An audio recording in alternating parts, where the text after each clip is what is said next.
Good morning, everybody, and welcome to the Subcommittee on Oversight Investigation on Import Safety and the Status of FDA's Screening Efforts at the Border.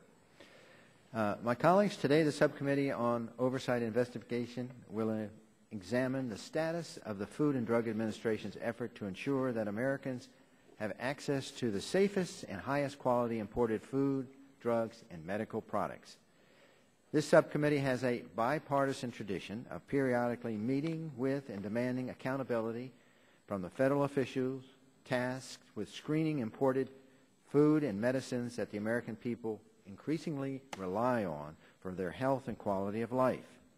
As Commissioner Hamburg herself noted in her February 2010, FDA-regulated products are currently imported from more than 150 countries, with more than 130,000 importers of record and more than 300,000 foreign facilities.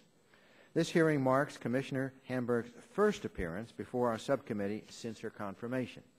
Since assuming her current position, the Commissioner has touted a vision for FDA to serve as a, quote, truly global public health agency. In her own words, the FDA, quote, the FDA faces a daunting set of tasks. Globalization has multiplied the scale of our responsibility and the challenges that we all face. I applaud the Commissioner's expressed support for a number of important FDA initiatives. Our concern this morning, however, is less with what has been promised and more about what has been achieved in the interest of public health. For example, in a February 2010 speech, the Commissioner unveiled a new program developed over the previous decade, enabling FDA for the first time to comprehensively and intelligently screen all food, drugs, and medical products that are entering the United States. This system, known as PREDICT, which is short for Predictive Risk-Based Evaluation for Dynamic Import Compliance Targeting, is a cutting-edge, risk-based tool that could help reduce our vulnerability to poor quality imported food and counterfeit or otherwise prohibited pharmaceuticals. However, despite promises to begin deploying it nationwide by late 2009 and have it fully up and running by the spring of 2010, PREDICT has only been deployed in 3 districts over the last 14 months. At this rate, it would take FDA over 5 years to deploy PREDICT in the remaining 16 FDA districts. FDA has informed committee staff that the technical glitches holding up PREDICT's nationwide deployment have been resolved, and that FDA anticipates deploying the system to Florida and Puerto Rico by the end of this month. If the technical issues have been resolved, why does FDA continue to deploy PREDICT in such a piecemeal manner? I don't see any reason not to push more aggressively for its immediate deployment nationwide. I also expect to have the Commissioner back here before the committee at a future time to comment on the progress of PREDICT's deployment. Serious vulnerabilities in our import screening system do remain. For example, millions of parcels arrive by international mail and express couriers at facilities every year. PREDICT is not deployed at any of these facilities presently, nor am I aware of any plans for PREDICT to be used in these settings. FDA must treat each and every one of these parcels just as it does imported cargo shipments, as potential carriers of dangerous tainted foods and adulterated or counterfeit drugs. FDA cannot claim to be doing it all it can to protect the American people from these threats so long as a major entry point for goods into this country remains largely unmonitored.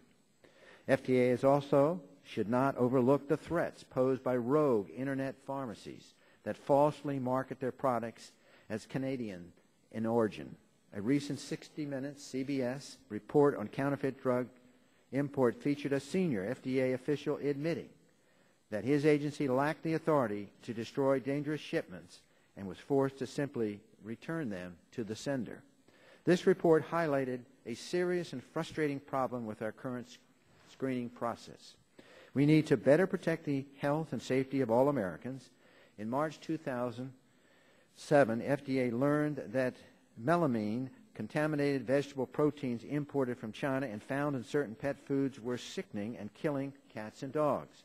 Also, the Commissioner noted on 60 Minutes that over 80 Americans died in 2008 as a result of contaminated heparin and a blood thinner which had also been imported from China. The Commissioner suggested earlier this year that, quote, regrettably, another public health crisis like heparin or melamine seem inevitable, end quote, unless certain changes are made in our import screening process. We cannot and must not accept this inevitability. PREDICT is the most promising tool we have to enhance our defenses against such a threat. Let's deploy it nationwide and without further delay. So, Commissioner, I look forward to discussing with you the possibilities of legislation or perhaps legislative report language to help provide more focus and support to the deployment of PREDICT and other improvements to FDA's import screening.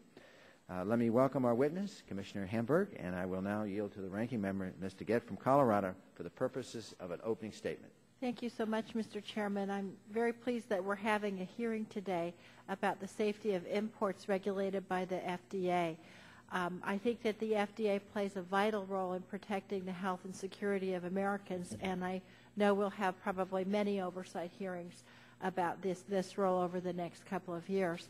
Although I'm really happy to see Commissioner Hamburg here before us today, though, Mr. Chairman, I'm dismayed that out of 3 of the last 4 hearings, the majority has denied the minority a witness.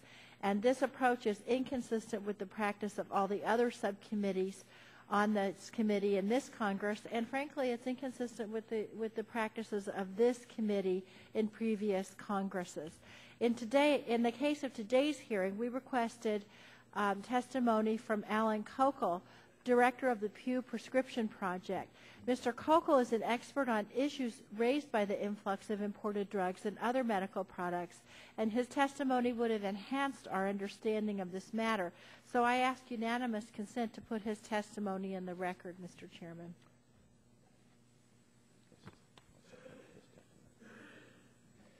By unanimous consent, so ordered. Thank you so much. Over the past decade, imports of FDA-regulated products have grown at an astronomical pace. In 2004, the FDA oversaw the entry of 12 million shipments of products like food, pharmaceuticals, and medical devices. In just 6 years, the number of imports nearly doubled, reaching 21 million shipments by 2010, and the number of imports is expected to grow. Unfortunately, the FDA faces resource constraints that pose significant challenges to the agency's ability to keep the food and drug supply safe. For example, the FDA is able to physically inspect less than 2% of imported shipments. In the face of such challenges, the FDA has worked hard to become more efficient. One example of this is the creation of the PREDICT database system. This system enables the FDA to target higher risk shipments for inspection, enhancing FDA's ability to ensure the safety of imported food and drugs at ports of entry into the U.S. The system is currently in use in New York, Los Angeles, Seattle, and San Francisco, and soon it will be implemented nationwide. So given the increasing number of imports and the resource constraints facing the FDA, it's difficult to understand why we would be cutting FDA funding. In H.R. 1, for example, which was the majority's opening salvo in the budget debate, the Republicans proposed cutting FDA's budget by $241 million. The Republicans' fiscal year 2012 budget, recently introduced by Representative Paul Ryan, calls for massive reductions, rolling back the agency funding to 2008 levels. In FDA's case, this would mean a budget cut of over $600 million, a nearly 20% reduction in the agency's total budget. So make no mistake about it, a cut of this size would have a significant significant impact on the FDA's ability to keep the food and drug supply safe. We're going to be voting on this budget this week, and I'm hoping that we can reconsider these devastating FDA budget cuts. Even once PREDICT is implemented nationwide, it is not going to substitute for the budget that the FDA needs to have to undertake its oversight responsibilities. Mr. Chairman, as you so accurately noted, in the last Congress, we took an important step forward regarding food safety, passing the Bipartisan Food Safety Modernization Act, which gave the FDA new tools to protect the safety of the nation's food supply. Now we have an opportunity to provide the FDA with additional resources and authorities it so desperately needs for pharmaceuticals. Nearly 40% of the pharmaceuticals in this country are imported, and up to 80% of the active ingredients in drugs come from foreign sources.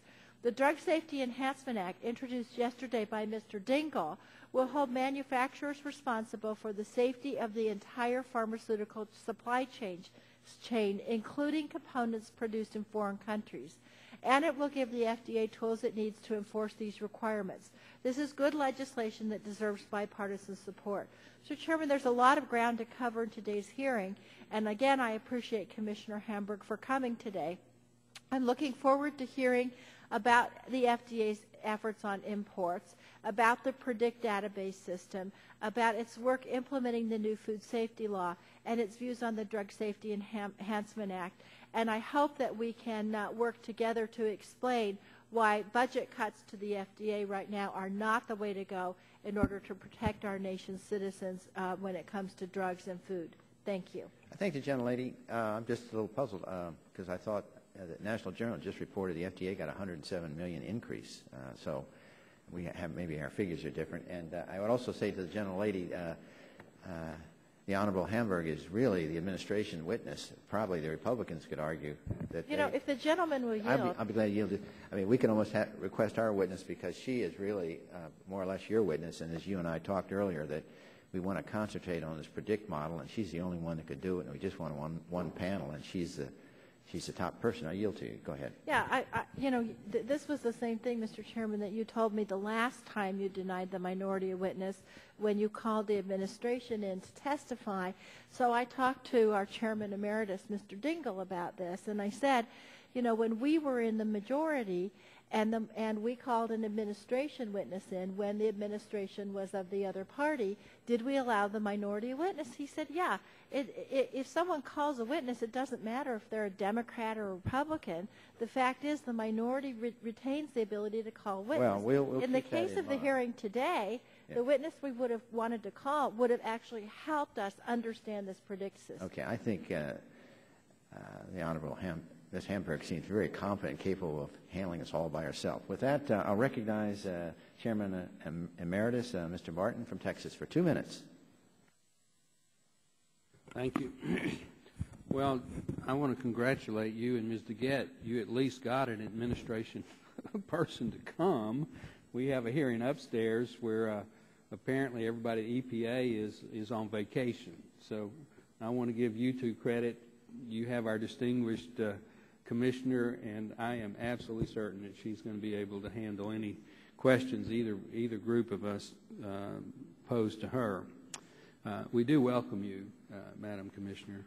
You've got a very difficult job, and we're always glad to hear your input. This is an important issue. It's not on the front pages right now, which is a good thing. In the last 3 to 4 years, we've had several food poisoning situations that have made the front pages, so it's good to hold a hearing in a non-crisis situation. We all know how much of our food is being imported, how much of our medical devices, how many of our pharmaceutical finished products and precursor ingredients. So how the FDA regulates and inspects these products is extremely important. This is an area where there has been bipartisan support in the past. Chairman Dingell, Chairman Waxman, myself, Chairman Upton have all in the past 6 years worked together to improve our food system and improve the screening process. I'm going to be very interested in your comments on the PREDICT model. I know that it's being used now in 4 locations or 4 regions. Would like to know why perhaps we can't go ahead and implement it nationwide. So, Mr. Chairman and Madam Ranking Member, this is a good hearing. Hopefully it will be bipartisan in nature, and we will put the facts before the American people. With that, I thank the gentleman and recognize the gentleman from Texas, Dr. Burgess. I thank the for chairman, 2 minutes. Thank the chairman for the recognition, and I will just mention to the gentlelady from Colorado, the ranking member of the committee, that I will support her efforts to have a full and open hearing on the heparin issue. I tried to do that when I was ranking member of the minority, and then Chairman Waxman refused those entreaties. I was fortunate enough to get a briefing by Dr. Hamburg in my office, but nothing substitutes for a full and open hearing so the American people can actually hear what's going on. Now, the Food and Drug Administration is truly at a crossroads of the issues that really impact our country today and will shape tomorrow, from the food on our tables today to the cures, the drugs and devices that our nation's doctors will offer the patients of America. The ability of tomorrow's doctors to alleviate human suffering is going to be something on a scale that none of us have ever seen before, if they can get through the FDA. And your agency, Commissioner, is obviously at the forefront of those battles. This committee, with its oversight of food and drug, is responsible for maintaining an active dialogue with you on the full breadth of your jurisdiction to ensure that you have the tools that you need, but you are using them in a way that is beneficial for the country at large. Primarily, this hearing today will focus on food safety, and I've been concerned about that for years. In 2007, I introduced legislation that would give the Secretary of Health and Human Services the power to refuse admission to a food that was strongly associated with a suspected foodborne illness. We all remember the Lou Dobbs reports from a couple of years ago when contaminated tomatoes were quarantined in Texas and Georgia and Florida, and it turned out these were peppers coming across the border. It was found on a Friday afternoon, and nothing could be done until Monday because, after all, it was the weekend. We got to be able to stop that stuff when we find it. When there's a known source of contaminated food, you should be able to act without wasting time. Now, we all know that we knew this year, that coming into this year, that another salmonella outbreak was going to happen. We passed a food safety law last year. We have increased the FDA budget. So I am interested in, do you have the tools you need with the new legislation that you have, the budgetary allowance that you've had? Now, Dr. Sharfstein came in and said you needed no more money for drugs and devices. So I'm assuming you've put a lot into food safety, and we do want to know what is going to be different this April, this May, this June than previous years when this inevitable salmonella outbreak occurs. I thank the Chairman for the recognition. I'll yield back my time.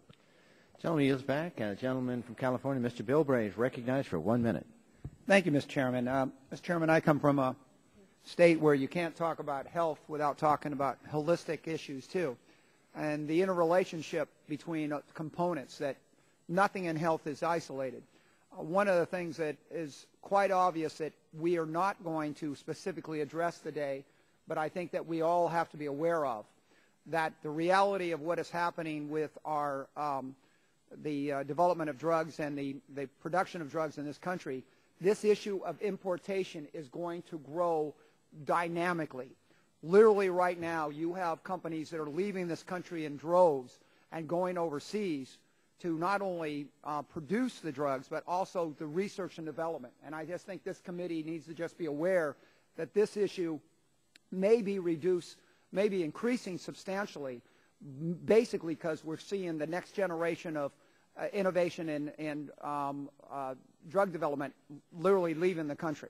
And sadly, the fact is that things like drug manufacture and research doesn't take a lot of time to leave the country and evaporate as much as, let's say, auto manufacturing. We're seeing that going. So this issue is going to grow. The one place where it's going to probably be reduced by this crisis is the reimportation. And that is something we need to talk very openly and frankly about. The assumption that that something claims to be being reimported, so it's not reviewed, there's no oversight. As somebody who was born and raised along the border and seen what happens across the largest port of entry, land port of entry in the world, the Tijuana-San Diego port of entry, this is obviously something that's very near and dear, not just to my constituents, but to my family.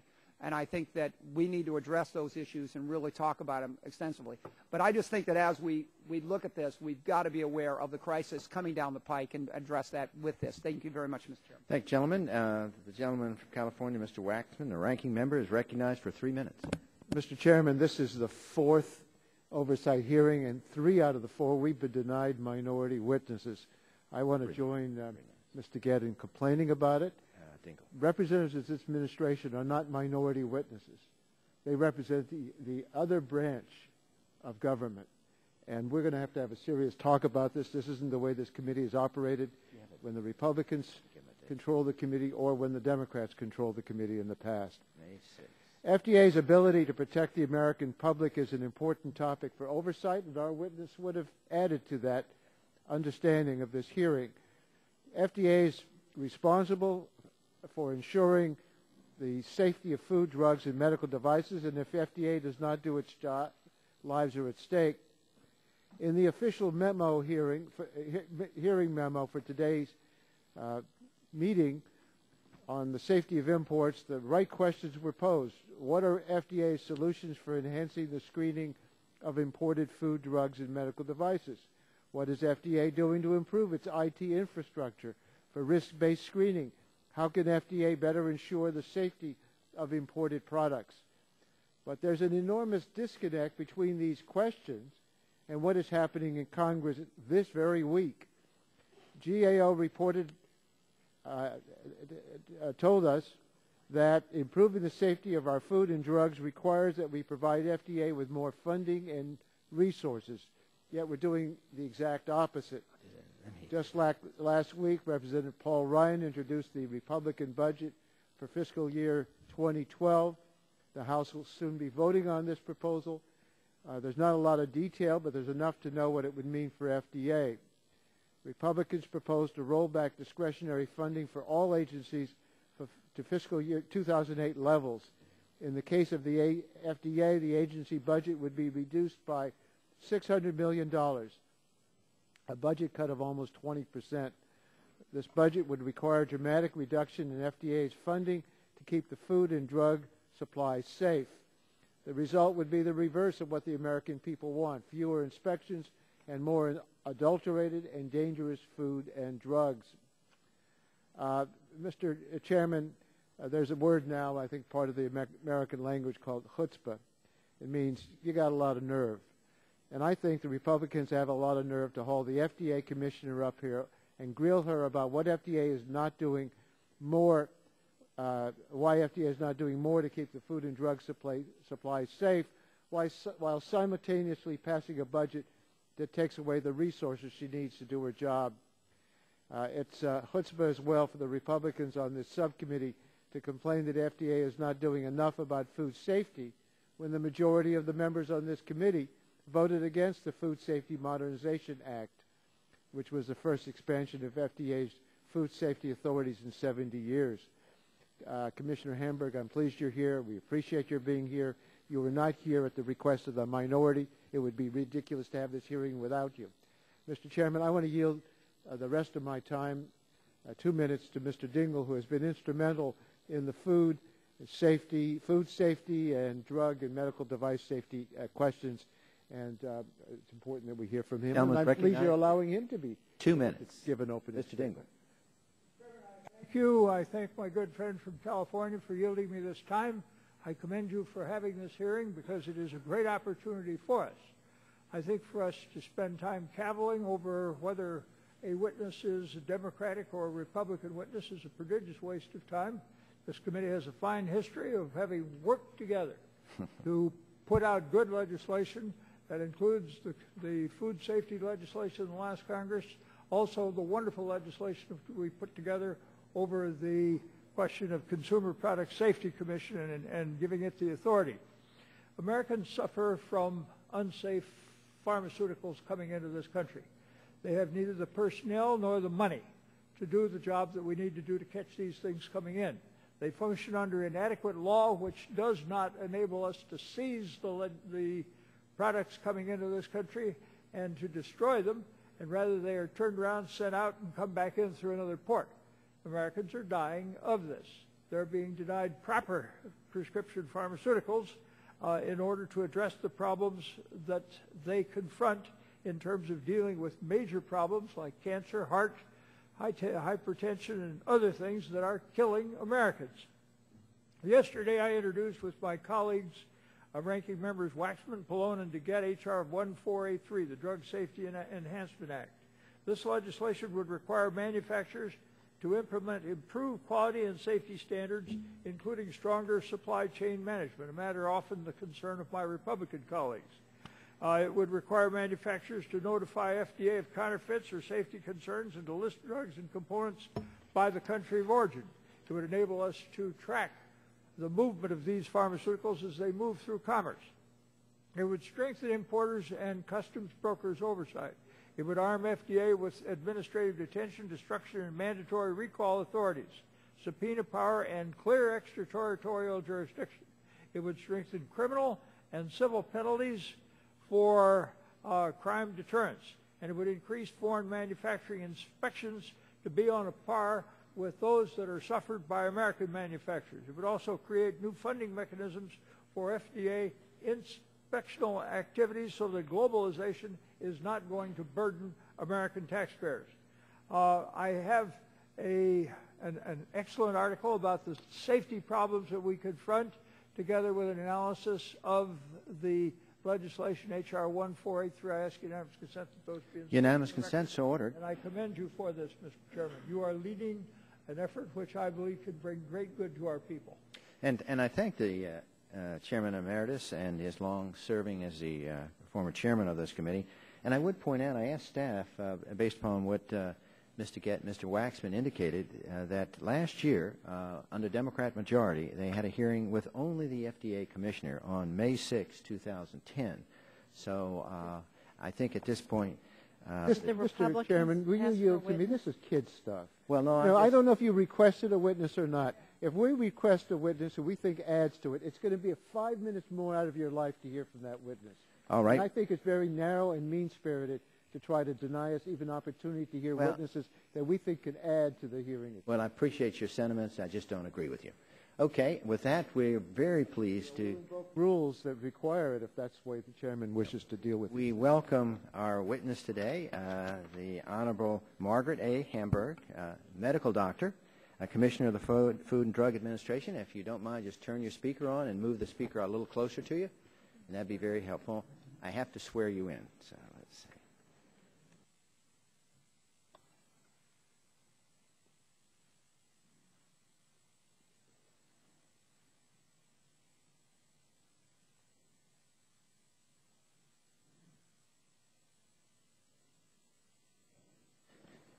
Please stand, raise your right hand. You swear to tell the whole truth and nothing but the truth, so help you God. You are sworn in. Thank you. We welcome your opening statement.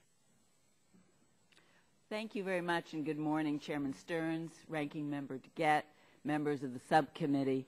I'm Dr. Margaret Hamburg, Commissioner of the Food and Drug Administration, and joining me here is David Elder, Acting Deputy Assistant Commissioner for Regulatory Affairs for Field Operations. He's been with the agency for 23 years, 15 of which he spent in the field. I appreciate the opportunity to be here with you to discuss our approach to import safety and the predictive risk-based evaluation for dynamic import compliance targeting application, or PREDICT, and its role in our efforts to protect our nation's supply of food and medical products in an increasingly globalized market. When President Franklin Delano Roosevelt established the modern FDA back in 1938, the percentage of food and medical products imported into the United States was minimal. Today, the landscape, as you've already been discussing, is dramatically changed. FDA-regulated products are currently imported from more than 150 countries. This year, we expect that nearly 24 million shipments of FDA-regulated products will arrive at U.S. ports of entry. It's estimated that between 15 to 20% of all food now consumed in the United States originates outside our borders. Further, up to 40% of the drugs Americans take and up to 80% of the active pharmaceutical ingredients in those drugs come from foreign sources. We face great challenges in ensuring that products are high quality and travel safely throughout their complex supply chains. As members of this committee well know, our concerns are not purely hypothetical. The consequences of adulterated medical products throughout the world have already been noted, and they've been tragic. Pet food adulterated with the industrial chemical melamine in 2007 sickened several thousand pets here in the United States, and that same contaminant was added to infant formula in China, fatally poisoning about 6 babies and making 300,000 others gravely ill in that country. And members of this committee are well aware of the 2008 heparin contamination crisis, in which adulterated heparin was associated with several deaths and cases of serious illness. To address these threats and others, we need a paradigm shift in our approach to import safety, where the border is no longer our primary line of defense. We must partner with industry and our global counterparts to push responsibility for safety and quality further up the supply chain and to monitor the integrity of that supply chain throughout. That is why FDA is developing a global strategy and action plan more fully detailed in my written testimony, which will allow us to more effectively oversee the safety of all products that reach U.S. consumers in the future. While we cannot simply be guardians at the gate, border screening, surveillance, and intervention must remain an important part of our comprehensive import safety program. The task is enormous. In fiscal year 2010, FDA received a total of 21.2 million lines of FDA-regulated commodities imported from over 150 countries. FDA is currently managing 264 active import alerts, which flag potentially high-risk imports representing 3,100 types of products from over 11,000 manufacturers in 150 different countries or areas.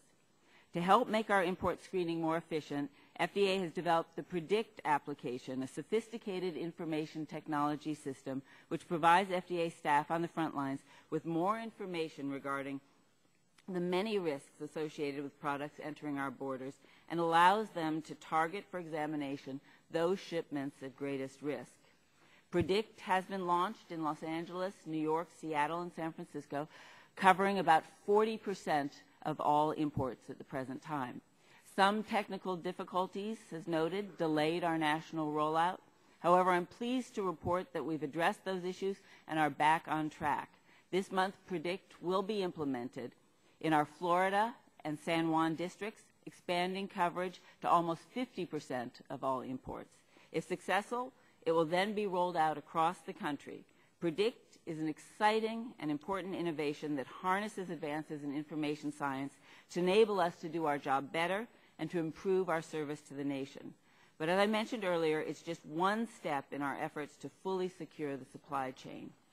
Congress has provided the agency with critical tools to assure the safety of imported food. New regulatory authorities for drugs similarly may help ensure that we can hold industry accountable for the security and integrity of their supply chains and the quality control systems they use to produce drugs for the American people. Those may include authorities in the areas of corporate responsibility, enforcement, and information sharing, which are detailed more fully in my testimony. Thank you for the opportunity to testify this morning, and I look forward to answering your questions. Thank you, Commissioner Hamburg.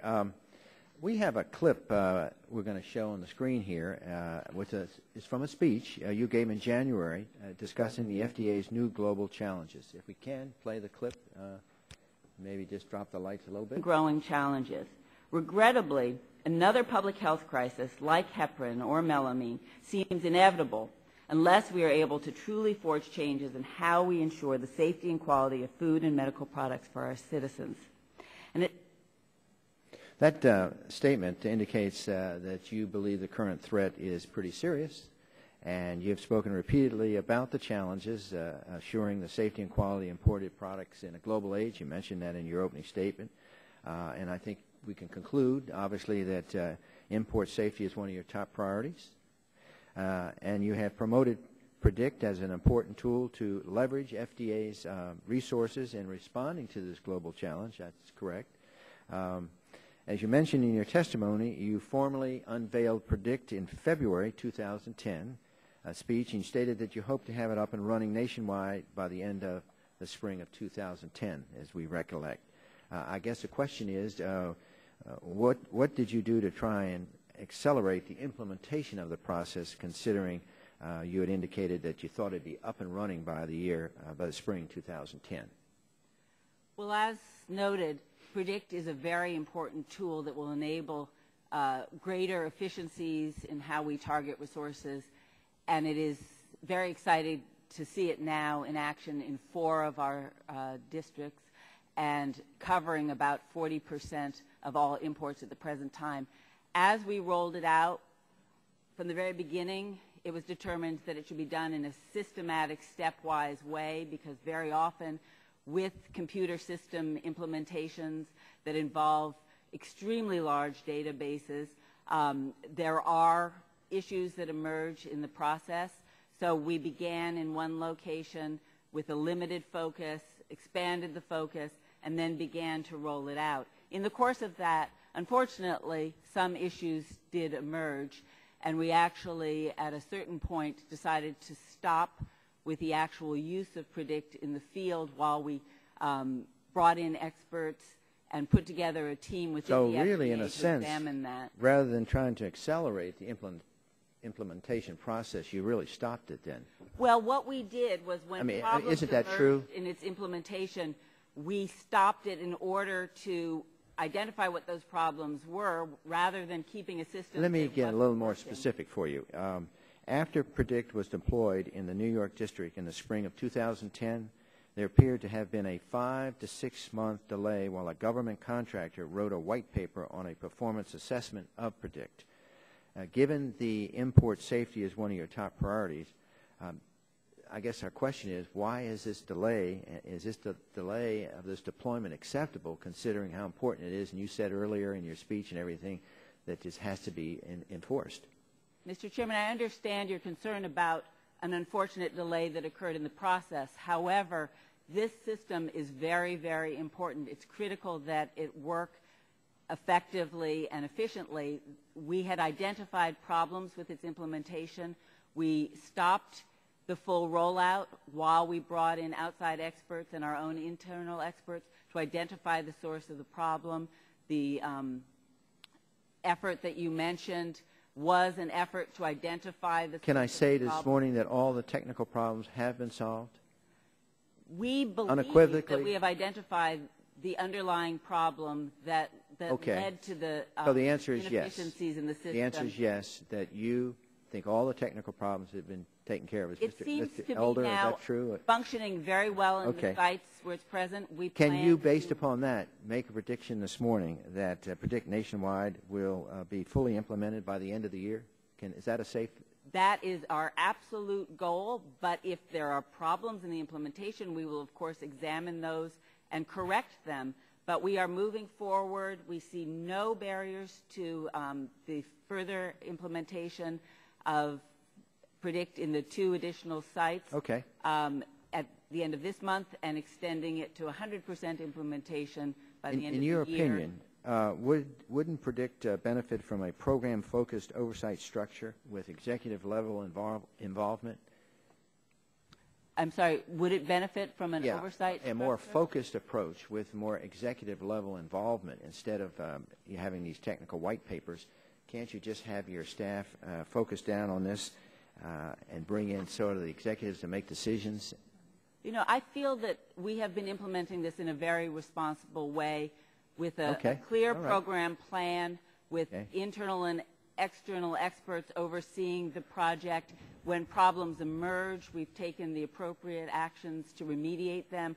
We now have the system up and running in the desired way, providing benefits Well, as right we now, screen these products. right now in Congress, I guess the question is, do you think you need congressional support? Should we pass legislation that's specifically authorizing this program and working with the Appropriations Committee to include report language? I mean, would that help you at all, or do you think that is not necessary? The continuing support of Congress for our efforts to support import safety are extremely welcome.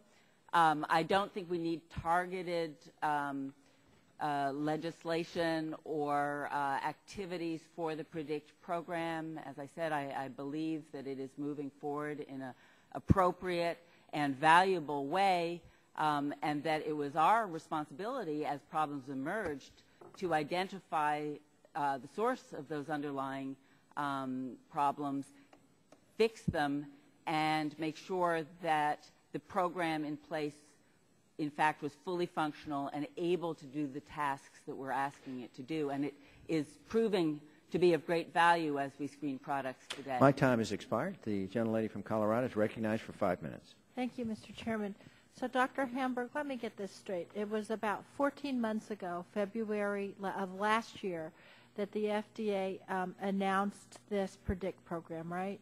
When in the speech that you saw the segment of, formally announced that this PREDICT about 14 months ago, was correct? going to start to unfold. And then you started implementing it, and you found some problems, and so you had to correct those problems as the implementation went forward, correct? That is correct. And if you had just tried to implement the whole thing within 2 months, it's your view that it may not have worked because it had some problems, right? It would not have worked. Now, as of today, 14 months later, it's about 40% implemented, correct?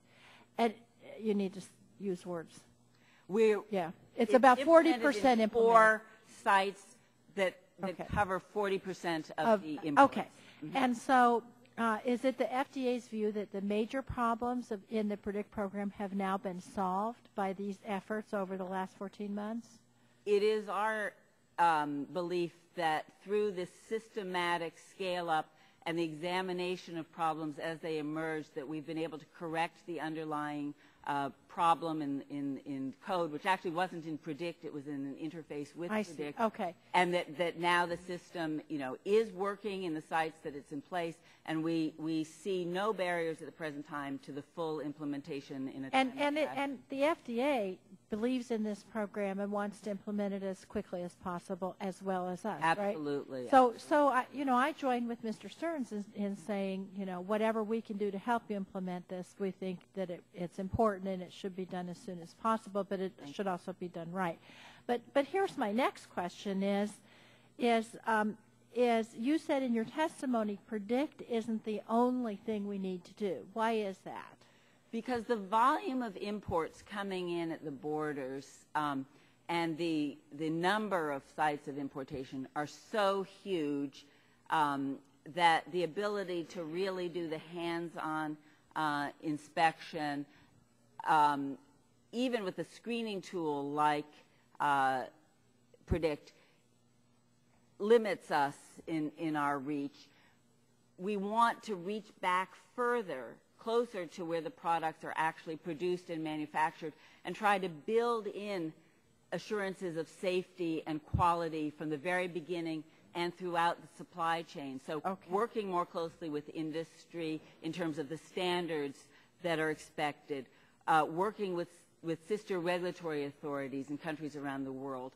So we have this harmonization of standards, sharing information with others. And so let me ask you, because we passed the Food Safety Modernization Act last year, do you think that the FDA needs new authorities to begin to do what you're talking about and to protect the safety of the drug supply?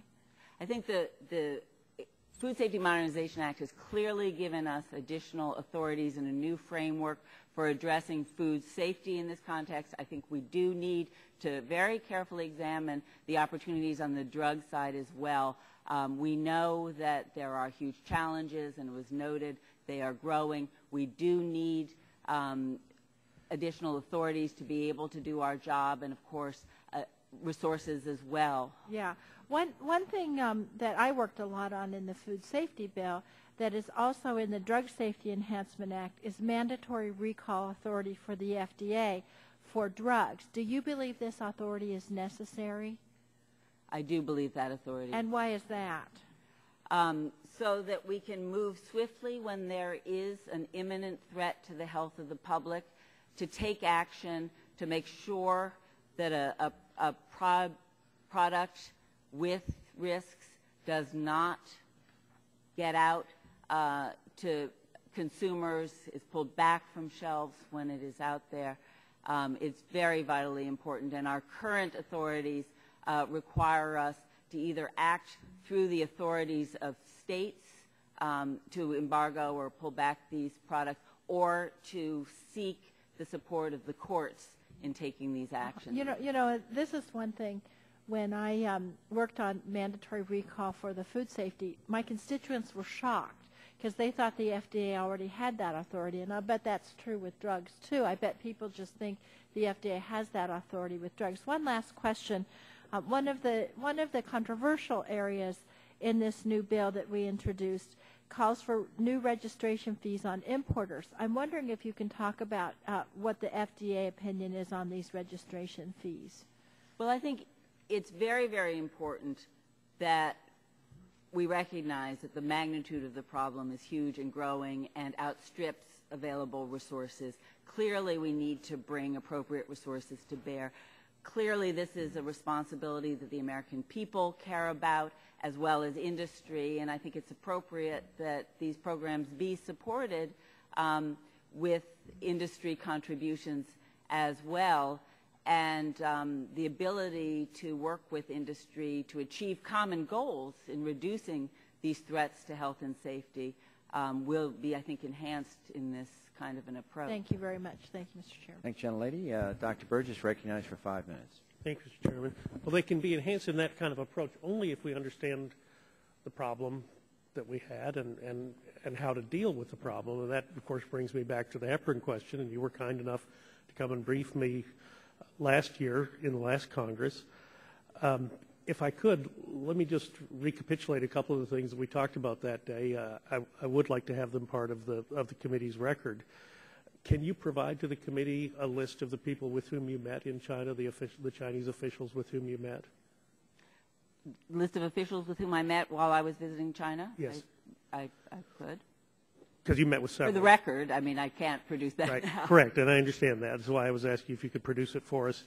And did the subject of the adulterated heparin come up when you met with the Chinese officials? It did. I raised it with them to express They didn't bring it up spontaneously? You had to raise it? I believe that I raised it. Okay. And what did they commit to you as far as action to investigate and uncover what happened? What was indicated to me was that they felt that there was not anything to be gained at this point by trying to continue the investigations of the underlying cause and instigators of the heparin contamination, but they did recommit to working with us to ensure that this specific problem and similar problems will not occur going forward. And we do have a memorandum of understanding with the Chinese government with respect to some of the critical public health measures that need to be in place and are in place to help protect. See, that whole approach is problematic to me because now we have, with all good intentions, drug safety legislation being introduced, but we don't really understand what happened and how we're going to control it. And that then makes for legislative difficulties. But the heparin question is so fundamentally different from the melamine. Melamine could be argued was the equivalent of a dishonest grocer putting his thumb on the scale when he weighed your produce. But the heparin, this was a molecule that was developed specifically to defeat the mass spec test that was used by the manufacturer to document that, in fact, what they had extracted from the live specimen was the desired active pharmaceutical ingredient. So hypersulfated chondroitin sulfate would exactly reside within the peak that normal heparin would provide on the mass spec, and only when it was done with an ultrasensitive machine could you separate out and see, oh, there's actually two compounds here instead of one. And that compound was patented under the Chinese system. So why was it created, and what possible use could it have had in a commercial application, and how in the world did it find its way in to contaminate the pharmaceutical supply chain? I mean, these are some pretty critical questions that need to be answered, and to just say, well, we're just going to, going forward, we're going to be sure things are done right. I'm sorry, maybe the heparin will be done right, but what was the intent here? Was it simply a dishonest retailer, or was there something more nefarious afoot? And we just simply don't know. So now you have the chairman emeritus and the ranking member writing legislation, which in all likelihood I could support in principle, but we don't know what we're trying to fix. We don't know how it happened in the first place. That's why we need your help. You were in China. You met with these officials. We need your help to understand how we do, in fact, prevent this from happening in the future. Would you not agree with that?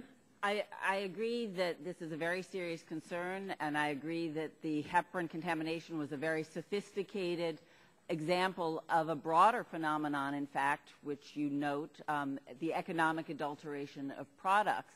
And I think it speaks to the urgency of our really strengthening the activities to ensure import safety, the importance of additional resources and authorities, the importance of stronger authorities to enable us to do investigations when there are problems. Right, but it almost requires that we think like the criminal, because after melamine, melamine, shame on us, but heparin, why didn't we see it coming? Let me just ask you a question, though, because this is so important that I get this in too. We're getting a lot. We've had a hearing from device manufacturers. We hear from drug manufacturers. There's a lot of complaints that the process that people have to go through with FDA to get drugs and devices approved is in fact at this point unknowable, and it makes the investment community nervous, and in fact it makes the investment dollars dry up, or worse yet, go overseas. So these drugs and devices are developed in other markets rather than the United States. So it's an outsourcing, it's an offshoring problem as well. What are you doing within the agency to ensure that those pathways can in fact be known before someone starts down, so that you can actually tell people what they will need to provide and then not change the rules of the game as they go through it? You raise a really important issue, for our nation in terms of supporting innovation, critical industries, economic and global competitiveness, and FDA clearly has an important role to play. We are looking very carefully at our regulatory pathways and how we can be more transparent and predictable, also looking at how we can bring the best possible science to bear so that we have better knowledge and tools and approaches to make the regulatory pathways more effective and efficient. We're working in partnership with academic scientists and industry science and government scientists to really try to strengthen the underlying science, because some of the problem with the regulatory pathway is in fact scientific uncertainty about how do you take a good idea and make it into a real world product. And of course, a bit outside of the FDA's bailiwick is the important question of what are the economic incentives to help ensure investments in important candidate products that hold real promise. I think we'd both have to agree that the timeline is a strong economic disincentive. I heard from a physician who developed a product as he watched his son being circumcised and decided there had to be a better way to do some of these things. His son's going to college, and it's still tied up in the FDA. Thank you. I'll yield back. Gentlemen, time has expired. The gentleman from Michigan, Mr. Dingle, is recognized for 5 minutes. Chairman, I thank you. Commissioner, welcome. I want to focus on the nature of counterfeit and adulterated drugs that are crossing our borders. Some have said it's as much as $75 million a year. I think it's rather more. And recent scares like heparin and other matters show how much needs to be done to monitor imported drugs and pharmaceuticals.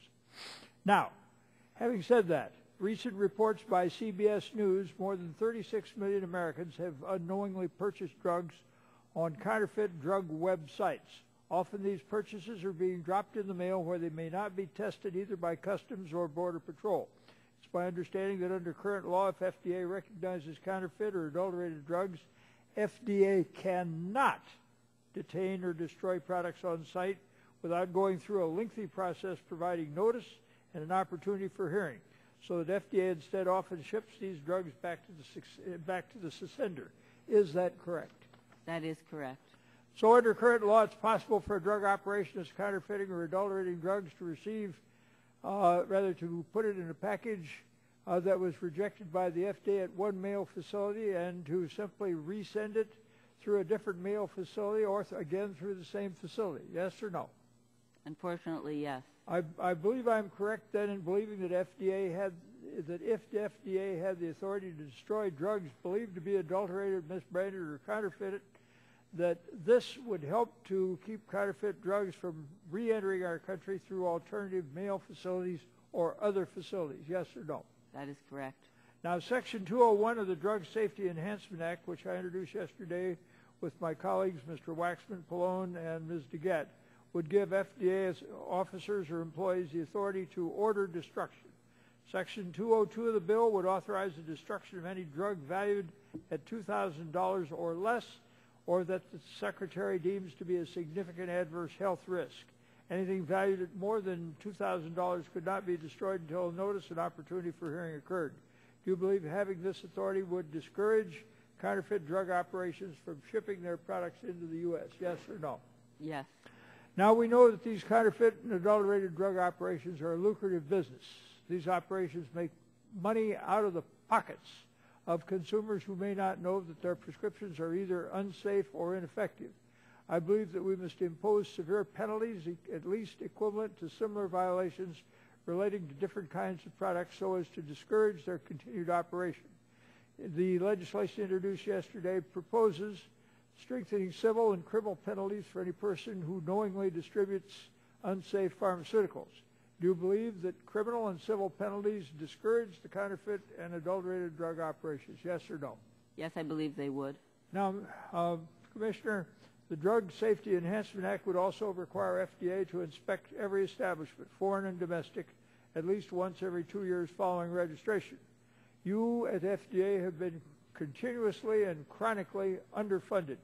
Personnel from FDA have said publicly that FDA's resources do not keep pace with the volume of products coming into the U.S. The majority proposed 2012 budget cuts $600 million from FDA in spite of the fact that new safety authorities for food safety that you are required to implement.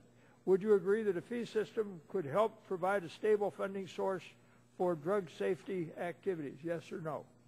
I believe we need additional resources Would you to do the support task such before a us. fee system, Commissioner? Pardon me? Would you support such a fee system? Yes, I would. Now, can you give us an appreciation of how many people you have in charge of dealing with imports of pharmaceuticals? You don't have to tell us this morning. Submit that for the record. Would you also submit to us how much that costs? And would you submit to us how many people you need to do this work and how much that would cost, please? I'd be delighted to I believe put that we need to together know and that. submit it for the Now, record. This committee, going back as far as when I was chairman of oversight, used to have people in to discuss these matters, and we never got around doing anything about it. Last year, we passed by overwhelming vote. It came unanimously out of this committee, if my memory serves me correctly, the food safety bill. Is that working well? We're still very early in the implementation, but it is a huge contribution, a historic shift really in how we are able to address food safety issues, giving us a new It focus gives you on- lots of new and needed authorities. It does. And you recognize many of those authorities in the pharmaceutical safety bill introduced yesterday, do you not? I think we would like to see parallel authorities in the drug area in many key arenas. Mr. Chairman, I thank you for your courtesy to me. I hope that we will be able to use this hearing as a mechanism to move forward towards safety of our people from bad pharmaceuticals as we have done with regard to bad food safety. And I would hope my colleagues will work with me in a bipartisan fashion towards this end. Thank you, Mr. Chairman. I thank the gentleman. Dr. Kingery is recognized for 5 minutes. Mr. Chairman, thank you. Dr. Hamburg, thank you for being here today and for your leadership at the helm of the FDA. I greatly appreciate your efforts and focus on efforts to encourage the FDA to adapt and improve its functions, including the use of the PREDICT software at our borders and ports of entry, and we appreciate that. Going to the PREDICT model, one that is flexible and able to meet new and emerging threats to our borders and ports. In many respects, I see the FDA reform in much the same light, and I think from your previous statements here, I know you do as well. Federal initiatives to develop new drugs and diagnostics, whether in the antibiotic space or elsewhere, can be greatly supported by an FDA that's flexible, adaptable to new technologies, and understandings of the human body and genome is critical. How important of a role do you think that the regulatory science, you've referenced that earlier, how important of a role do you think regulatory science can be to support the FDA in its work in the coming years and decades? You know, I think it's enormously important, and I truly appreciate your question. It's an area of science. It's the knowledge and the tools that are needed to really effectively and efficiently evaluate a product for safety, efficacy, quality, and performance. And there have been huge advances in science and technology that can be brought to bear on the regulatory process as well as on the drug development and medical product development process to make it more streamlined and more modern, and will give us tools so that we can really shorten the time frame for the regulatory process in key ways, using innovative clinical trial models, using biomarkers to help us identify early concerns like toxicity. Dr. Hamburg, thank you. And I think you know I'm currently working on some proposals in support of regulatory science, and hoping that I can get your commitment. We'll sit down and work with me and my staff in support of this worthy goal. And I extremely eager would to work really with you, appreciate that. Thank you, Dr. Hamburg. You expressed support for developing a track and trace and authentication system to help combat the counterfeit drugs. Can you update us on FDA's efforts in this area and give me your thoughts on the scope of drug counterfeiting and diversion in the United States? What else can we as a Congress do? Well, with respect to the big picture, we know that counterfeit drugs represent a very large and growing problem. The burden is most pronounced in the developing world, where in some countries 30 to 50% of drugs for serious diseases being used, in fact, are not what they purport to be.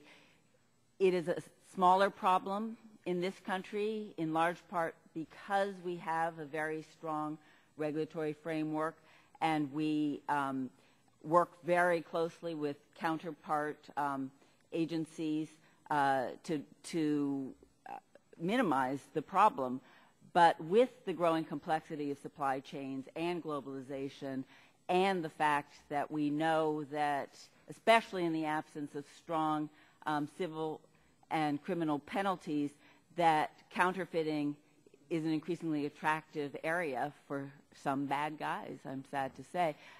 We cannot be complacent, and we need to make sure that we have the programs and policies. Well, before the hearing started, I had spoke with you briefly about the 60 Minutes clip that I'm sure a lot of folks on both sides of the aisle saw recently, and the magnitude of the problem is downright scary, and certainly this is a timely hearing. Real quickly, in the last minute that I have, there's been some controversy related to the approval and subsequent price increase of a drug manufactured by KV Pharmaceuticals for the prevention of premature labor, and possibly premature birth.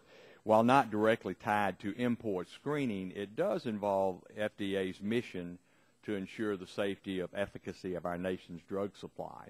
And it was initially thought that pharmacies would be precluded from compounding versions of this product, which they had been doing for some time and selling for much less than the product marketed by KV. And because of the controversy that ensued, KV ultimately significantly lowered the price, and FDA announced that it would not initiate enforcement actions against the compounding pharmacies. I have a couple of questions in regard to that issue. Are you aware of any safety concerns with patients taking, excuse me, are you aware of any safety concerns with patients taking a compounded version of this drug versus a McKenna product? As far as I know, we have not had reports of adverse events associated with compounding of this particular product. And then the last thing, and I realize I'm a little bit over time, are any ingredients for the compounded version imported, as far as you know?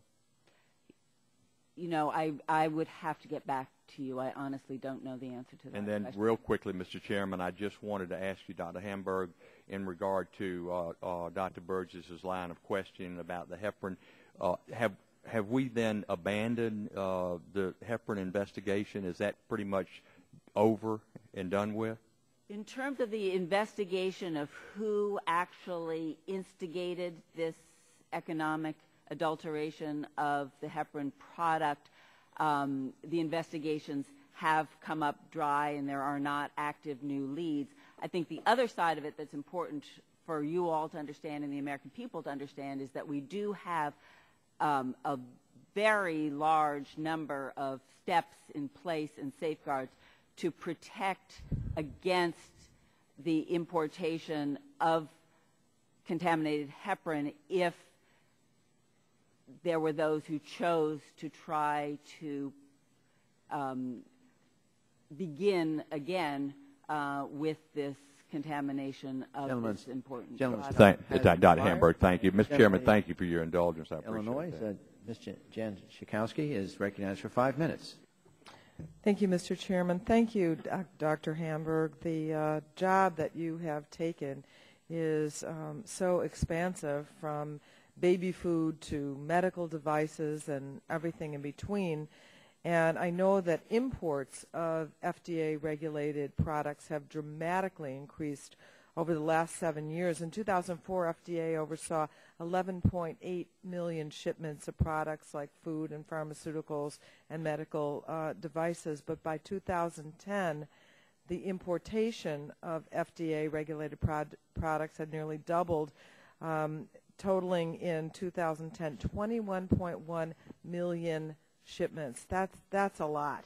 And so I wanted to ask you about the resources that you really have to deal with that. The President's budget for 2012 asked for a significant increase in the FDA's budget, approximately 33%, which actually includes the new user fees that Mr. Dingell had mentioned, bring it to a total of $4.3 billion.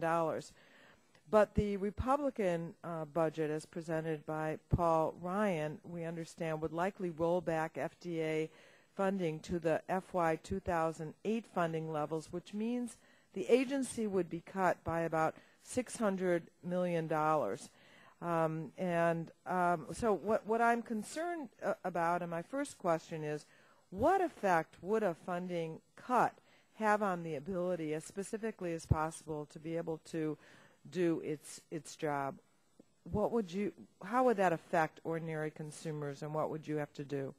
Well, the magnitude of the cut you described, would be enormously difficult for our agency to absorb without taking, serious cuts in critical programs for the health and safety of the American people, with respect to our ability to inspect and support the safety of the food supply, our ability to assure the safety of the drug supply, our ability to approve new and promising medical products for the American people, our ability to protect the safety of the blood supply and other critical FDA-regulated products that people depend on every day. And it would certainly make it very, very hard for us to move forward to more fully and effectively address the challenges of import safety that are being discussed. And what would be your priorities were the increases to go through, if the Congress were in fact to give you more money? For example, would we be able to, as Dr. Burgess mentioned, would there be any possibility of speeding up the permits for new pharmaceuticals or new products? We are trying to target additional resources and additional energy in the area of supporting innovation and really modernizing our regulatory pathways. Dr. Gingrey mentioned the importance of regulatory science, and investments there are making a difference in really moving our systems forward.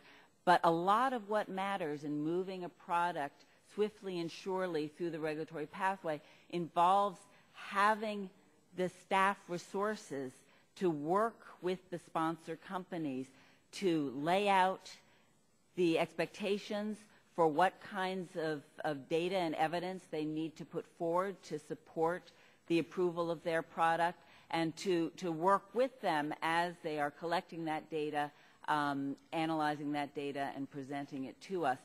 So if we have deep cuts, we will not be able to achieve some of what we know makes a difference in terms of the review teams and what needs to be done. We won't be able to apply advances in science and technology to modernize our regulatory pathways, and we won't be able to do the important work every day, both to ensure the safety and quality of the manufacturing and production of drugs, and the important work to make sure that once those drugs are approved and they're being used by people in the real world, we continue to monitor for the safety and the efficacy of those drugs so that the American people can actually trust and depend on these important products. Thank you very much.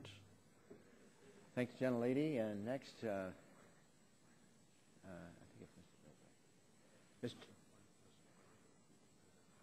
I think Mr. Bilbray is next. Sue Myrick. Ms. Myrick, recognized for 5 minutes.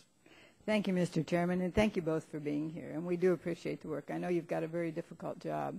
As was previously mentioned, Dr. Hamburg and you, Mr. Elder, were interviewed on that 60-minute special regarding the threat of counterfeit imported drugs from to the U.S. pharmaceutical supply. Would you mind if we just play the clip so everybody could see?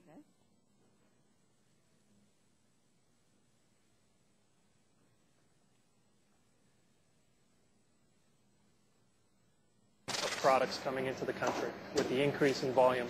The Food and Drug Administration's David Elder told us when they do find a fake drug, they're often forced to ship it back to the sender. On this day, they found pills and vials from India, posing as legitimate thyroid, fertility, and hypertension medications. They had to send it all back. That sounds crazy. Why not go after this person? We don't have the authority to actually destroy this on site. This product could very well come back into the country through a different mail facility. Maybe it gets through, maybe it gets stopped. But they're banking on one of these times you're going to miss. I think they are. Thank you. It is really frightening, I think, to all of us because we share your concern. And I know you've already answered the questions that you don't have the authority, et cetera. But in 2009 and 2010, the U.S. Customs and Border Protection seized approximately 2,000 parcels of pharmaceuticals coming through the mail. Do you have any way of knowing how many of those were screened by the FDA or that were destroyed or returned to the sender? Do you have any way to track any of that? The way the system works is that the products come in to the mail facility, Customs and Border Patrol screens those that look like they contain drugs or medical products, get then targeted to the FDA. We work closely with CBP, of course, and then we undertake the examination of a subset of those products that have been targeted to us through Customs and Border Patrol. And, unfortunately, we cannot screen all of those products because of limited resources, and we do lack the authority when we find violative products to actually detain and destroy them. And when they return to the sender, I mean, that's kind of the majority of the work that you do. In other words, you can't destroy them, so you have to return them to the sender. Is that correct? We have a couple of options. We can hold the product and seek support from the courts to destroy them. But it would be helpful to you if you had some authority from us to be able to do Absolutely. Something. It would make much more sense in terms of addressing important public health problems and efficient use of resources. I hear, this is a separate question, I hear a lot from patients and doctors in my area. They have really big concerns about the FDA's risk-benefit analysis. FDA threatens to remove certain drugs and devices from the market that have relatively low risk compared to a patient's risk of death without access to the drugs or devices. And in some cases, we're talking about terminal illnesses, and patients are often willing in that case to take a little extra risk because it means they can live longer. So how does the FDA take these patients into account when it comes to approval and sometimes withdrawing the approval? And can the approach that you use be approved and improved in any way, in your opinion? Well, it's such an important part of how we think about and use drugs in this country.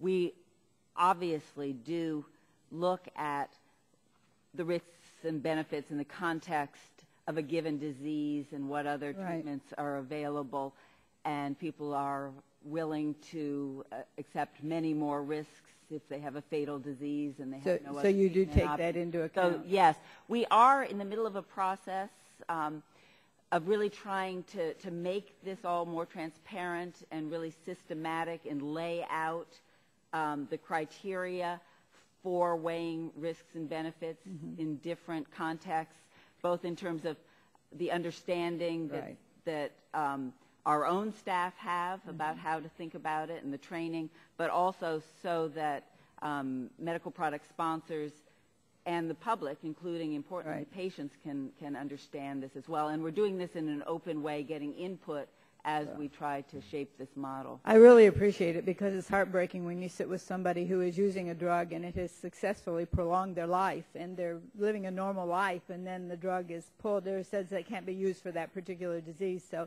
it presents a big challenge and it just breaks your heart. So I appreciate your looking at it. Thank you. Mr. Chairman, I yield back. Gentlelady yields back. The gentlelady from the Virgin Islands is recognized for 5 minutes.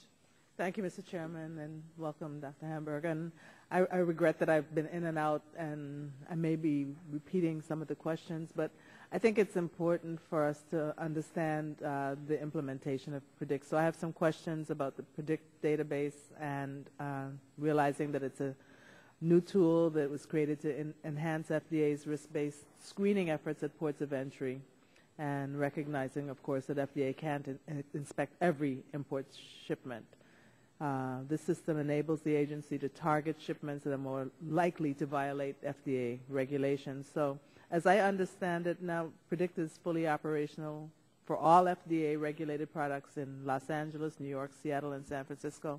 Did you say San Juan as well? Not yet in San Juan. It is being implemented in a staged way, and so components of it, even those 4 sites, aren't as fully fleshed out as they will be over time, but the major components are fully operational and covering 40% of imports out of those 4 districts. And thank you. And I know that the chairman had asked several questions about the delay, and he said that there were problems. And if you've already specifically stated what those problems are, I apologize, but why specifically, what were the problems that caused the delay in the full deployment of the Well, as we started to implement the system, it was operating much more slowly than people expected. It was much more cumbersome. And so questions were asked about why that would be. It was initially thought that it was an infrastructure problem, that we were overlaying a very large data management set of tasks onto our existing infrastructure. That was systematically looked at. It actually turned out that the problem was really most focused in a piece of software that interfaced with the PREDICT system that was slowing it down because it was doing a series of initializations underlying the entry process, and that was corrected, and it's now working in a very efficient way, and we are seeing measurable improvements in our ability to quickly move low-risk products through and target high-risk products. And then you convened a high-level group of FDA officials to identify and fix the problem. Just to clarify, did the problems that you identified would PREDICT cause any risks to the public health or food or drug safety at any time? Well, I really appreciate that question, because I should emphasize that even when we were having problems with PREDICT, we still had underlying systems that were supporting our screening, and while not as robust and rich as PREDICT, they were still able to provide the core set of public health responsibilities that go with our import screening activity. Thanks. I think it's important not to make a mountain out of a molehill here. The FDA is implementing a brand new IT system to help keep the food and drug supply safe, and it seems to me the agency is doing exactly the right thing in the right way. No IT system is implemented without problems, but the key is that when you found the problems, you acted rapidly to identify and fix them and to make sure that the public health was not harmed. So we're looking forward to the full implementation. And let's see if I can get another question. And I'd like to ask you about courier fees, because millions of shipments of FDA-regulated products enter the U.S. through express courier facilities like FedEx and UPS every year. And the President, in his budget for 2012, proposes a new international courier fee that would be assessed. So the President's budget requests a new international courier fee not to exceed $5.3 million. What activities would that fee support? Well, it would enable us to do the kind of review and, when necessary, examination of products coming in through that mechanism. It's a growing component of imported products.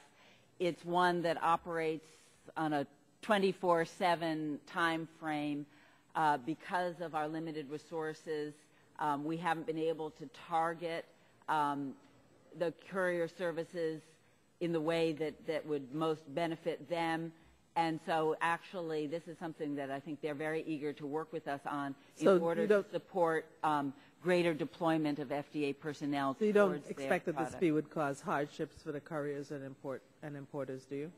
Pardon me? I think it will benefit them because they very much are committed to very rapid transit of the materials that they're importing, and this will enable FDA to be able to support their business model in terms of transit of products that are safe and low risk. Thank you. Thank you, Mr. Chairman. Thanks, gentlelady. The gentleman from California, Mr. Bilbray, is recognized for 5 minutes. Thank you. Dr. Homburg, I appreciate you being here. In the last 2 years, prior to the new majority being here, how has your budget been impacted by the new administration proportionally from the previous administration? What's your resources? Has the budget been severely reduced, or has it been enhanced to some degree, or what's the deal? Well, actually, beginning in the last administration, we began to see some significant increases in our budget. So over the last few years, we have had increases in our budget that have been very, very welcome. We do have... Do you have any idea what kind of percentages you've seen in the last 24 months? In the last 24 months? Since you've been there? Well, we've had... in the last year, it was it's a little hard to...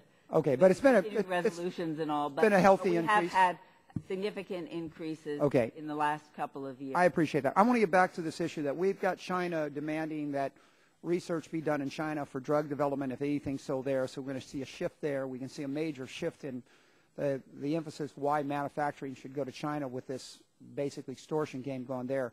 You've got Europe that is really reducing their review of drug and devices to a point way below, basically looks like much more efficient.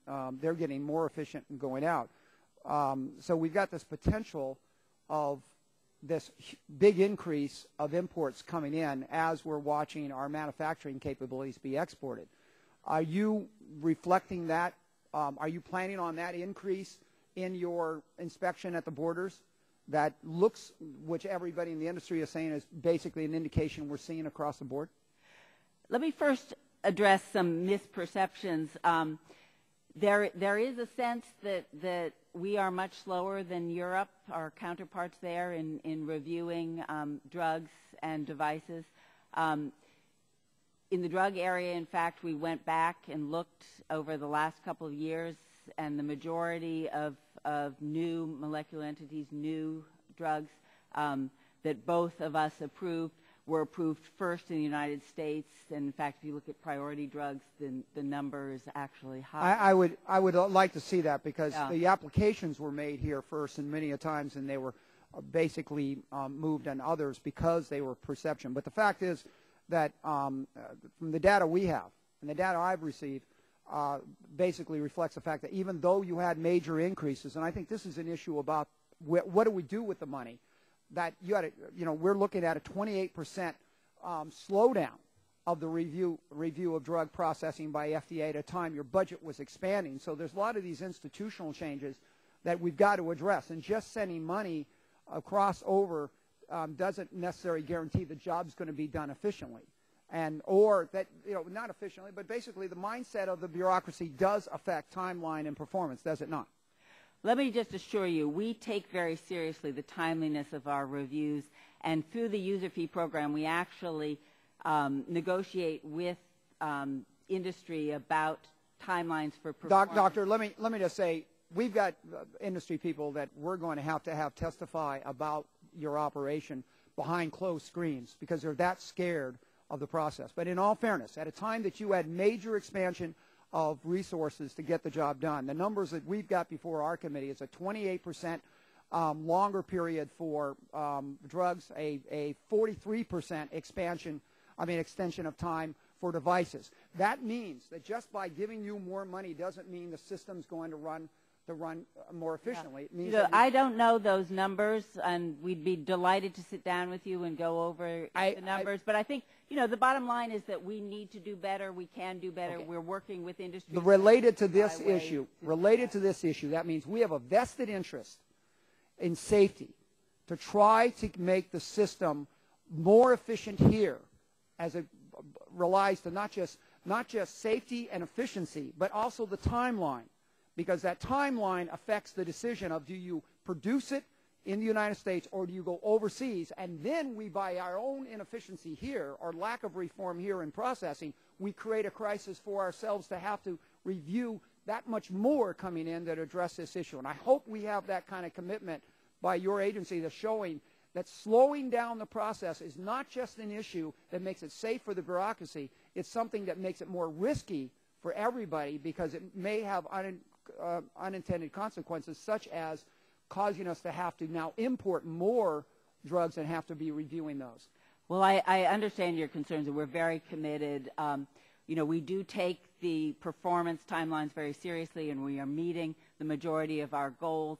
I'm also systematically reaching out, listening to industry and their concerns. I just met yesterday, most of the day, with a group representing both device and pharmaceutical industry representatives or former representatives to hear more about some of these specific concerns and how we can identify areas to work on together to streamline the process, to help support the need to move critical products into the marketplace. Okay. I'd just like to ask one last question. Were you consulted about the potential of the device tax that was placed in the bill last year, the potential of that device tax being an incentive to bootleg devices into this country? I was not. Okay. Do you have a position on that device tax and its impact? It's a complex issue. It's not within our jurisdiction, and I appreciate that. It's just, Mr. Chairman, I think before we do things like device taxes and put taxes, we should be asking regulators about how it's going to impact their job. These things are all related. Like I said, it's holistic. You can't do one without impacting the other, and I yield back. Gentlemen, time has expired. I think we'll go a second round here.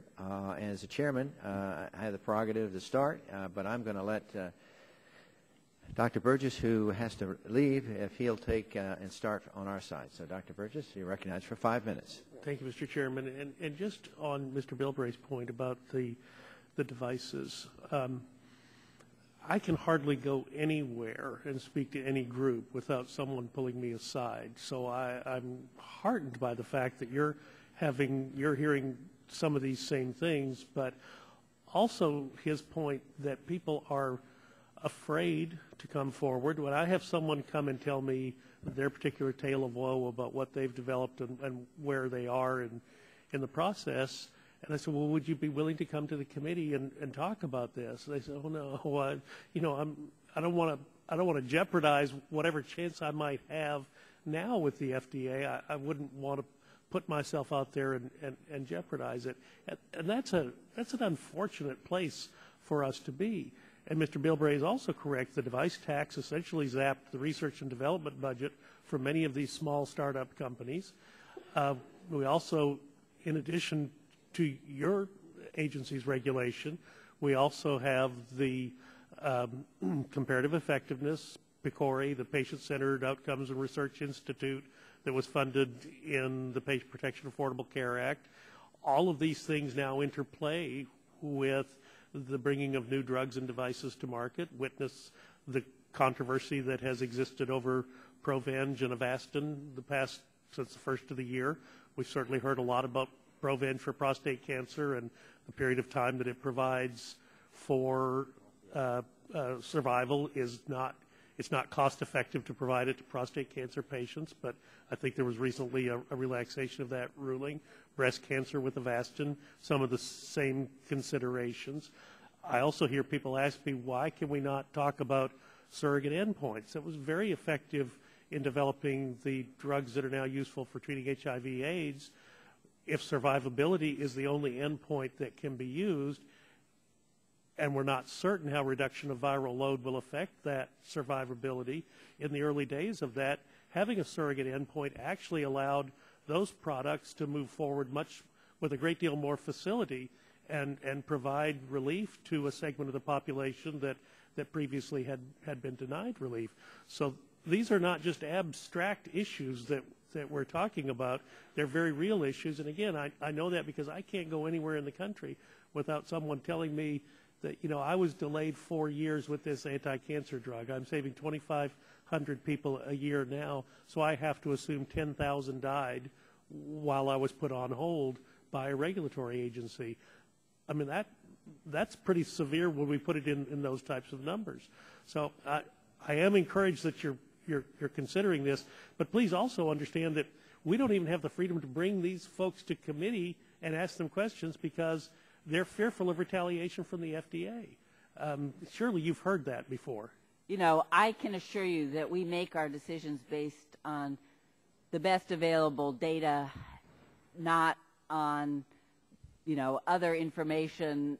They do not need to worry about retaliation. I think what we need to focus on together, though, is to make sure that our regulatory pathways are as well defined and as predictable as possible for sponsors who are bringing new candidates products before us. We need to make sure that we are able to work with them closely so that there's clear understanding of what's expected of them and why. We need to make sure that we're bringing the best possible science to bear in terms of making sure that the data that's being collected in support of a product is the right data, and that, things you just mentioned about surrogate endpoints, we do use surrogate endpoints, but we need to be undertaking a massive effort working with scientists in industry and government to really develop much more innovative clinical trial models that will enable us to get the robust scientific answers we need, but with shorter times, lower cost, and fewer patients, and other areas where we can apply better science to both the drug and medical product development and the review. And we can't move the goalposts, which is, again, is a frequent criticism that I'm hearing.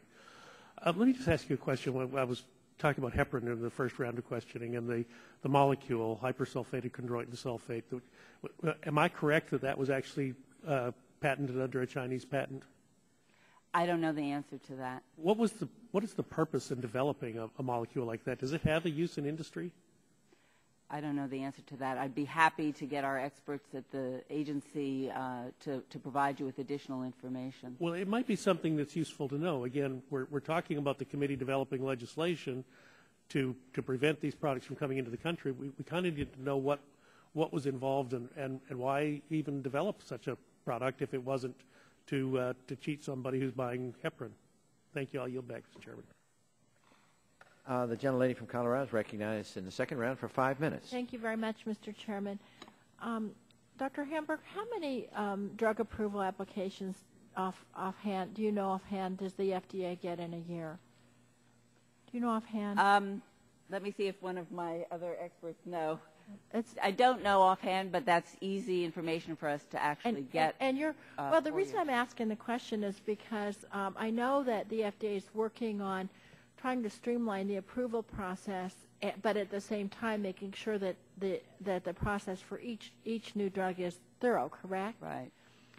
If we have a large budget cut to the FDA in the next year's budget, is that going to help or hurt our ability to expedite the drug approval process? Well, unfortunately, it will clearly hinder our ability, and we are talking very large numbers, especially if you look at the drug and the device side.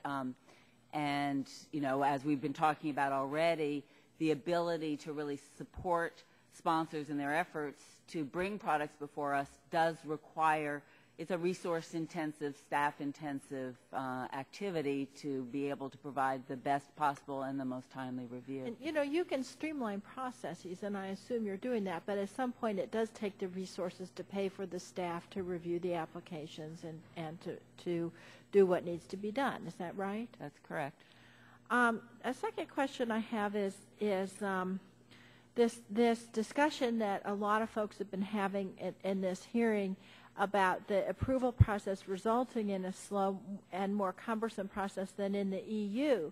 And I hear this a lot, and I've read it a lot in the media. I'm wondering, I don't think you got to fully explain what the FDA found when they looked at this claim that the EU is much more fast and efficient and does a better job. I'm wondering if you could just finish your answer to that question. Okay. We did take a very serious look at the exact numbers because we were hearing more and more questions raised in this area, and what we found was very striking. I may get the numbers slightly wrong because I didn't review them before coming to this hearing. I was more focused on the import safety issues, but I believe that between 2006 and 2010, if you look at, there were about 53 or 54 new molecular entities that were approved by both the EU and the U.S., and that we were, in fact, significantly more rapid in approving those drugs in, well over 50%. I think it was 43 or so of those products.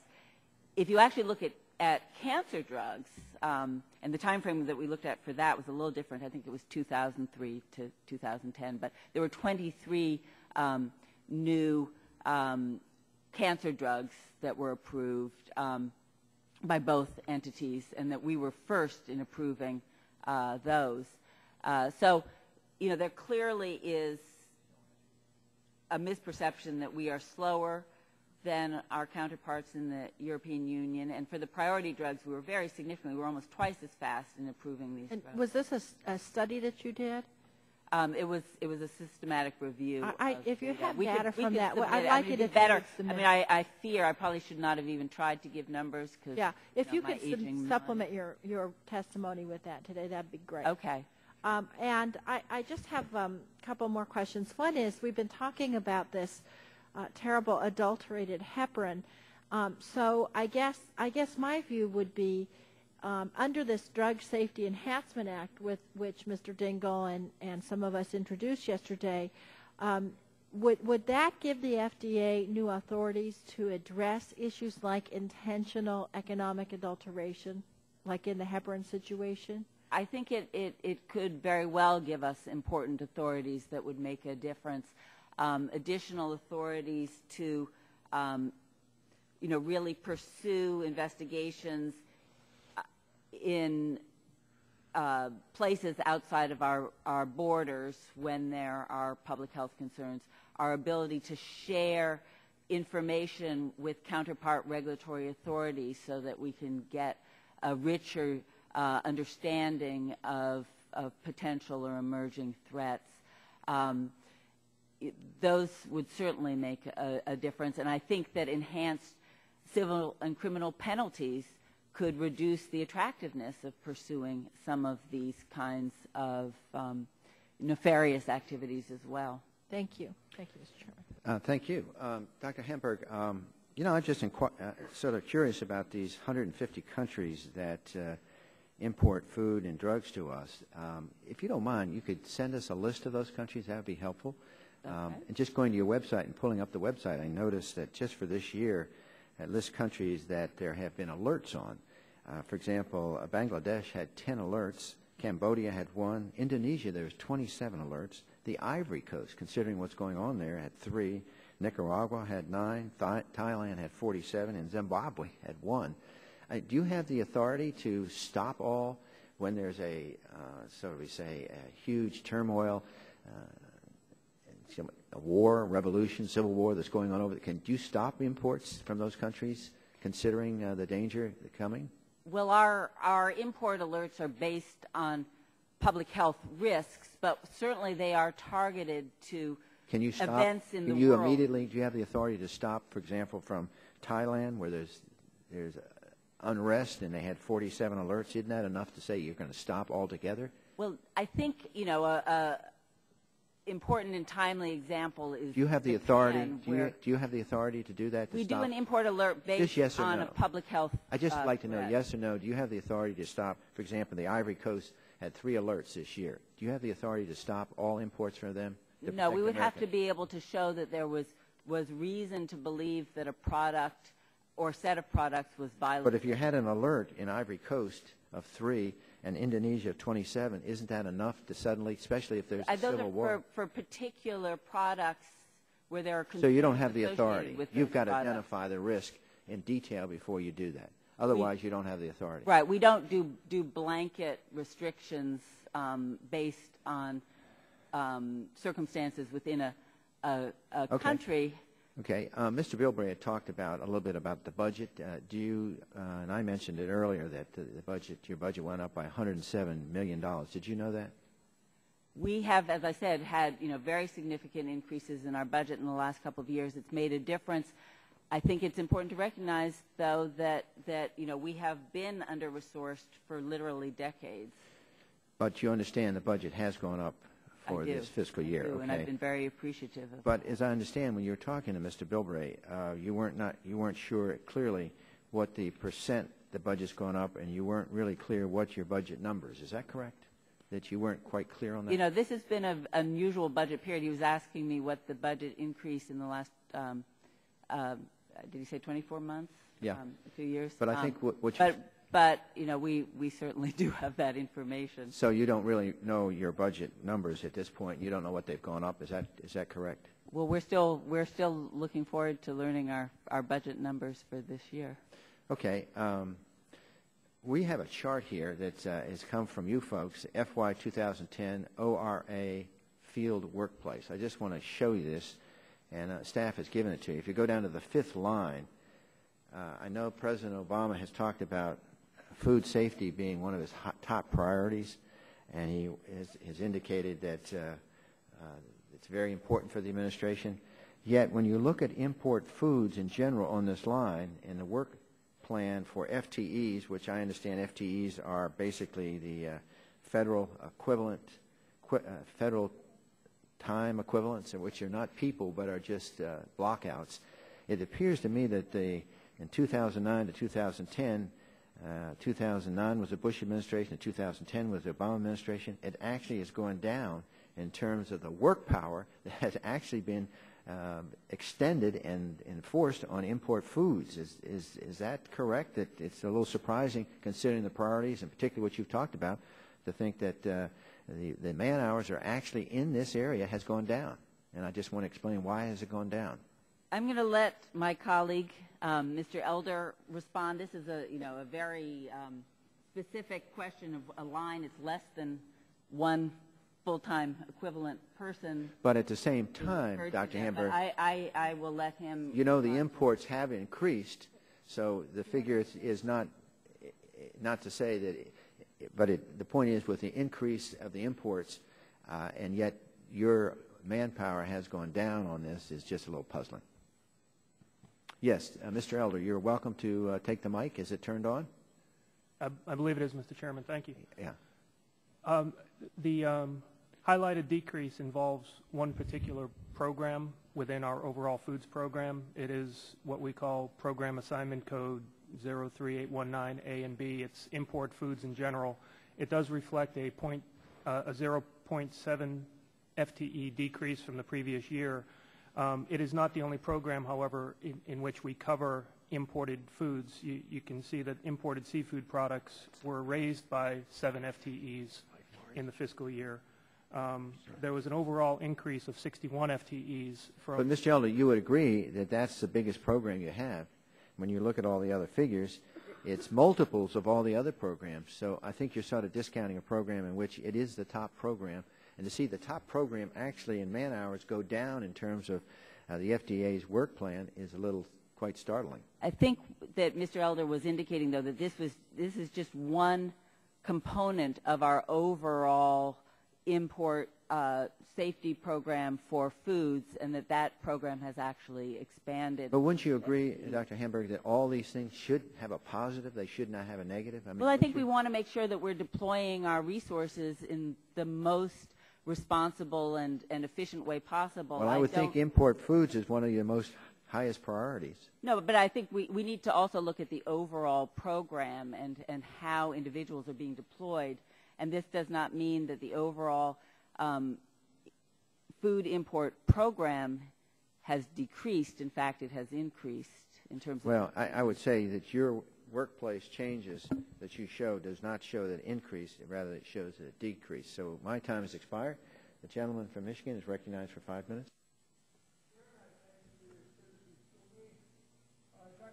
Hamburg, you have, in response to a question from Ms. DeGette, said that review times in U.S. and Europe vary, and that FDA is faster in reviewing drugs.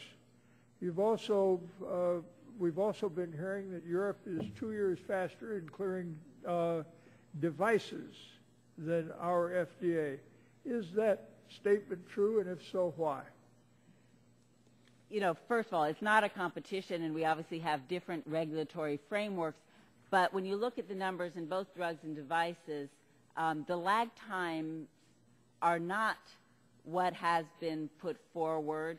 In fact, in the drug area, as I said, you know, there have been, in key areas, we clearly have approved critical products more swiftly. The device system in Europe is quite different than that here. So it's, but we are not... it's a difference in what is done over there as opposed to what they do. They have a very different approach to device review, and it's also. Would you submit to us a statement as to why that is so, please, for the record? We'd be happy to, in the numbers that are available about comparative time. Thank you, Doctor. I want to get now to some other things. I'd like to come back to the new authorities given FDA in the Food Safety Modernization Act and how they're going to make the food supply and imported food safer. Is that statute working, and do you have the authorities now you need? Do you need new authorities, or do you need new money? We're obviously very early in the implementation of this historic piece of legislation, but we are making good progress, and we can see that it will very significantly strengthen our ability to protect the safety of the food supply, to be able to really shift to a preventive approach, and to work in greater partnership with our state and local partners, with foreign governments, and with industry, clearly in terms of being able to implement all of the requirements, and there are many in that Food Safety Modernization Act. You know, we again face the resource limitation issue, and we're hoping to be able to work with Congress on user problem. I remember, Doctor, that when one of your predecessors, Frank Young, for whom I had great respect and still do, used to call me up and say, "John, we're going to move this situation forward. We're doing a real fine job, and we have a great new plan, and we're going to do this without new money." And I said, "Frank, that's a lot of hooey." And a couple of days later, he called me up and said, "Well, John, we just can't do it because we don't have the money for this." And this brings us back to the question of registration fees. The House bill, as it came out of this committee, had registration fees in it with the support of the industry, which still supports that idea. It was taken out in the Senate. So user fees in that regard, both with regard to food and with regard to pharmaceuticals would ease your financial stresses and strains, would it not? We clearly cannot fully implement this bill without additional resources. Now, did the food, and this question I ask again, well, the other thing I remember that is very troublesome to me is we had a movie before this subcommittee one time when I was chairman, and it showed a bunch of stuff coming into this country, mostly pharmaceuticals and things of that kind. And by the Great Horn Spoon, most of these pharmaceuticals were unsafe, misbranded, counterfeit, and some of them, believe it or not, were controlled substances. And they were just coming in through the mails, and everybody was sort of waving at them as they went by. And I see you confronting the same problem, and I'd be willing to bet if somebody were to put movies down there at some of the points where these things are imported, we'd find the same situation going on. Now, this situation happened to relate to the center at Miami, where they were coming in. And so I think that something here has to be done. And, Mr. Chairman, I just want you to know that I appreciate your holding this hearing, and it's my hope that we can work in a bipartisan fashion to put together a bill. This committee can move out, with us all working together as we have done in the past. It makes great good sense. It is something that the public needs. Americans are being killed either by bad stuff coming into this country that poisons them or makes them sick, or they're being killed by being denied workable and worthwhile treatments and pharmaceuticals because people are sending in things like chalk and sugar as part of the medicines that we're receiving. So I want to commend you and thank you for the hearing, and hope that as we go forward, we'll be able to use this hearing as the beginning of an honest effort to work together to do something that we can do by working together. And I think it's a lot better than quibbling about whether we've got Democratic or Republican witnesses, because that's not really important. I'll be happy to take credit for the presence of Dr. Hamburg, and I'm sure you would too.